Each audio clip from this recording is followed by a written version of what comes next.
saya tidak akan punya apa-apa kalau nggak maksain begitu, karena biasanya Eh, ketika memegang uang, ini konteksnya uang sih ya. hmm. Ketika memang nggak punya uang, ketika punya uang tuh biasanya ingin belanja A, B, C, D gitu.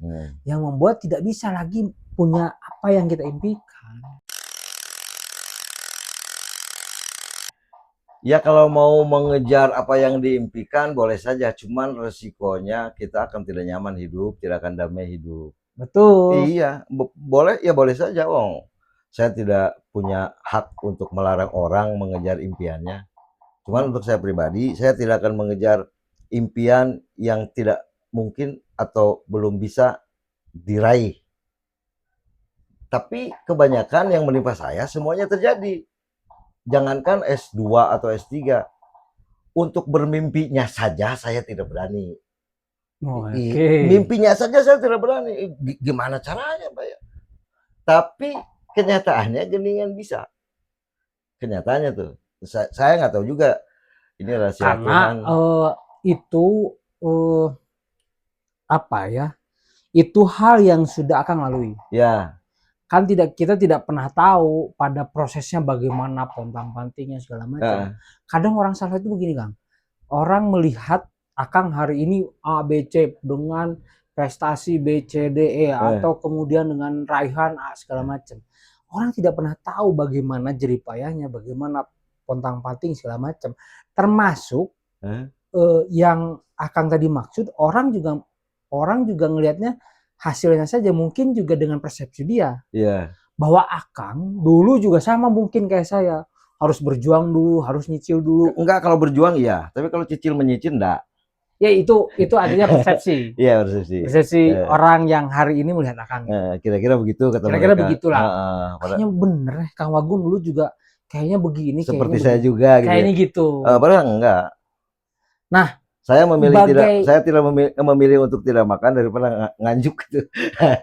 Bagaimana caranya supaya orang itu tetap atau kemudian kuat dan konsisten untuk tidak menggadaikan tadi ya, dalam tanda petik, menggadaikan gajinya atau menggadaikan sesuatu pada sisi kebutuhan yang hari ini dia butuhkan.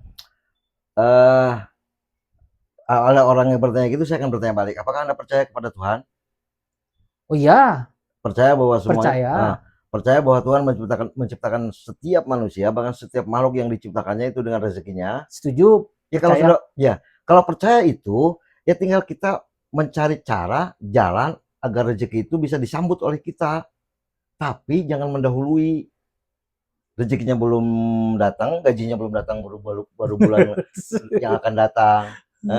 Sudah didahului oleh kita, digadaikan hari ini ya. Atau memang jangan-jangan rezekinya begini, Kang. Rezekinya dengan cara meminjam. Rezeki dengan cara meminjam itu, saya agak kasar nih ngomongnya ya. Nggak apa-apa. Itu agak menyempelekan Tuhan. Enggak kasar. Iya, agak menyempelekan Tuhan, karena kalau percaya. Ya enggak dong. Kenapa menyepelekan? Enggak, gini, kalau Anda percaya kepada Tuhan bahwa rezekinya ada, udah jangan khawatir hidup. Kalau Anda khawatir hidup karena aduh gimana nih saya nggak akan punya ini. Dengan justru hari ini semuanya dia punya cicilan dan punya keinginan yang dia gadaikan, tanda petik. Dia lagi percaya Tuhan bahwa ini rezekian kali gitu. Jangan pakai kali. Ya enggak. Memang dia nggak tahu. Dia nggak tahu, kita nggak tahu. Ya ini soal utang ya, soal menggadai rezeki. Kalau bisa jangan menggadaikan rezeki, melipat gandakan rezeki esok kemudian hari gitu. Ini yang memang kadang membuat bingung, membuat rumit. Karena ketika bicara rezeki memang tidak pernah kita tahu besok, lusa dan lain sebagainya ya. Akhirnya memang orang-orang juga karena tidak tahu optimistik, Kang.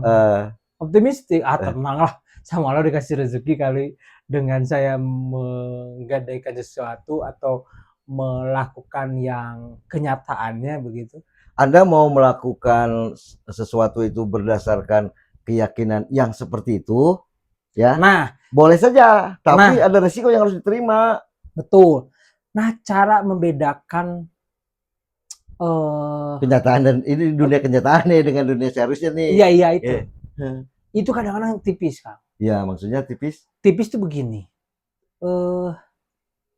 ini loh yang dibutuhkan, tapi ini loh yang kenyataannya. Jadi kadang-kadang eh cara menyimpulkan bahwa ini kebutuhan ini bukan, nah itu yang kadang orang nggak bisa. Sebetulnya bisa, apakah ini butuh atau tidak? Kita butuh komunikasi. Beli handphone. Beli handphone. Kan yang butuh kan handphone, bukan mereknya kan? Bukan mereknya kan? Butuh handphone, bisa WhatsApp, bisa telepon. Kan yang butuh kan handphone. Bukan handphone merek A, B, C gitu kan? Bukan kan? Tapi orang kan sekarang kan terpengaruh. Oh, ternyata handphone ini yang bagus. Yang dibutuhkan itu bukan handphone yang bagus, tapi handphone yang bisa dijadikan alat komunikasi. Itu seharusnya. Pertanyaan saya, kenapa kemudian banyak orang yang membeli IP17 Pro Max itu dilakukan? Atau kemudian orang membeli jam yang harganya 3,5 miliar, buat apa kalau begitu? Kalau orang kaya biasanya itu untuk investasi. Karena makin rare, makin mahal berikutnya. Jam tangan itu makin lama makin sedikit, limited edition itu kemudian dilelang itu bisa lebih mahal, kayak lukisan. Orang beli lukisan miliaran untuk apa? Ditatap dia tidak jadi kaya, dipelototin. Orang kaya beli IP yang 17 Pro Max buat apa? Kalau uangnya cukup nggak apa-apa. Nah itu masalahnya. Iya, kalau cukup apa? Kan saya ngomong tadi pakai bahasa nyeleneh. Kalau Allahumma maksakeun, jangan deh.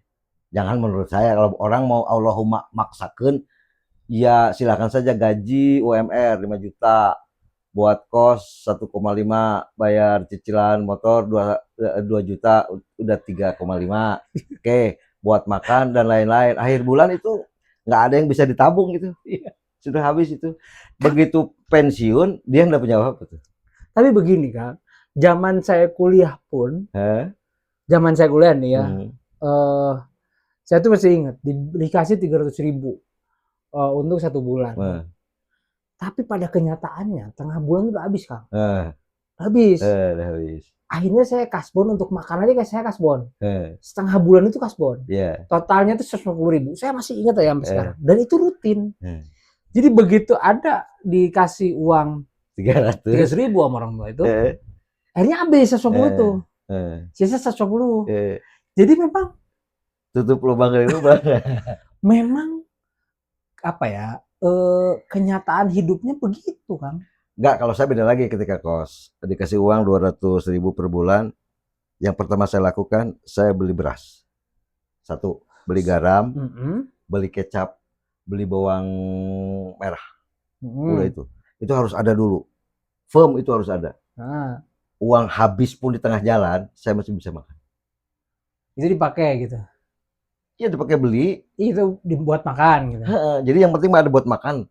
Sisanya kalau tuh habis misalkan, itu buat beli itu paling 75.000 tuh dari 200.000 tuh udah komplit tuh 1 bulan. Oke, kita akan clear pada tataran bahwa kita sepakat dulu nih. Kayaknya memang sepakat, netizen juga sepakat bahwa Tuhan itu memberikan rezeki pada setiap manusianya. Kita akan clearkan bahwa untuk urusan makan tuh pasti ada aja dapat. Dan saya meyakini itu. Sekalipun dia hanya rongsokan atau kemudian dia hanya penjual omprengan kecil, pasti dapat makan lah. Gak mungkin enggak. Kita akan ke di situ dulu. Kalau untuk urusan makan kayaknya selesai semua. Selesai, oke.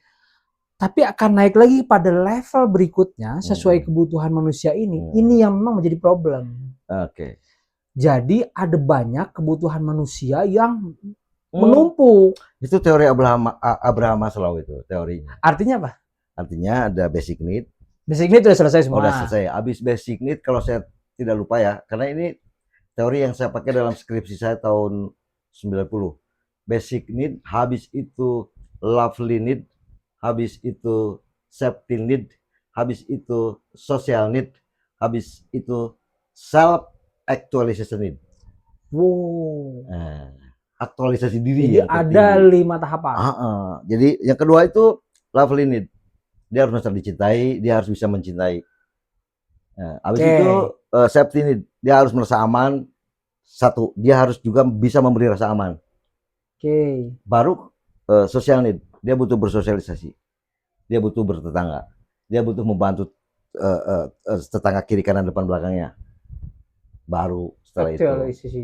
self actualization need, aktualisasi diri. Artinya memang si teori ini relevan ya. Sampai hari ini relevan dan masih dipakai. Belum ada yang membantah teori itu. Jadi memang betul ya, ada tahapan ketika memang basic need sudah selesai semua. Lovely need berikutnya. Lively need juga kayaknya memang sudah selesai semua. Karena bahwa manusia diciptakan berpasang-pasangan itu akan ada.